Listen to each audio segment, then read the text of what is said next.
મોરબી જિલ્લાની સિવિલ હોસ્પિટલના આઉટસોર્સના nursing staff આજે અચાનક હડતાલ પર ઉતરી ગયા હતા. સમગ્ર બનાવની વાત કરીએ તો મોરબી સિવિલ હોસ્પિટલમાં ફરજ બજાવતા આઉટસોર્સ એજન્સી થકી મોરબી જિલ્લા કરાર આધારિત નર્સિંગ સ્ટાફને 2 દિવસ પહેલાં મોરબી સિવિલ હોસ્પિટલના સુપ્રિન્ટેન્ડન્ટ ડૉક્ટર P.K. દુધરેજીએ આદેશ કર્યો હતો કે આ કર્મચારીઓ જે અત્યાર સુધી સરકારી જાહેર રજાના દિવસોમાં રજા રાખી શકશે નહીં અને જો આ દિવસે ફરજ પર નહીં આવે તો કપાત પગાર ગણવામાં આવશે.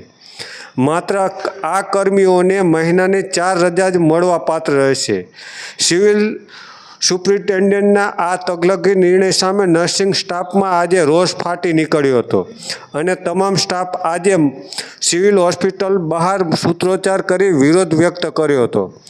આ તકે નર્સિંગ સ્ટાફે જણાવ્યું હતું કે રાજ્યની તમામ સિવિલ હોસ્પિટલમાં સ્ટાફને જાહેર રજાનો લાભ મળે છે અને અમને કેમ અને આ રજૂઆતને લઈ આજે તેઓએ વિરોધ પ્રદર્શન કર્યો હતો. ત્યારે શું કહી રહ્યા છે નર્સિંગ સ્ટાફના અધિકારીઓ અને જુઓ આ વિડીયો.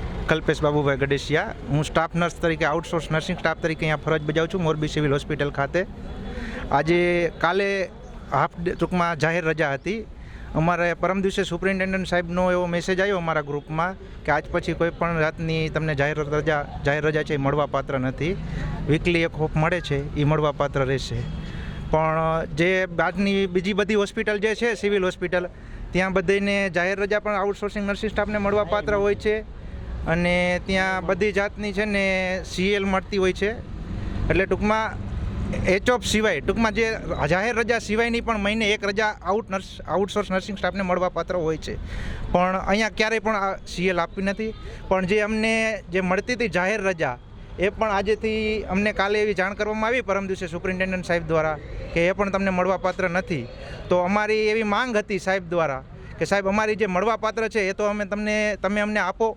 એટલે અમે આજે સાહેબ પાસે રૂબરૂમાં રજૂઆત કરવા ગયા હતા. પણ સાહેબનું કહેવાનું એવું છે કે અમે ચર્ચા વિચારણા કરશું, પણ હજી સાહેબે અમને કંઈ ફાઇનલ જવાબ આપ્યો નથી કે હા તમને મળવાપાત્ર છે એમ. એટલે આગળના દિવસે અમે કલેક્ટરને પણ રજૂઆત કરવાનું વિચારી રહ્યા છીએ અને જો એના પણ એ કલેક્ટરને રજૂઆત કરશું, RDDમાં રજૂઆત કરશું અને સુપ્રિન્ટેન્ડન્ટ સરને પણ રજૂઆત કરશું લેખિતમાં.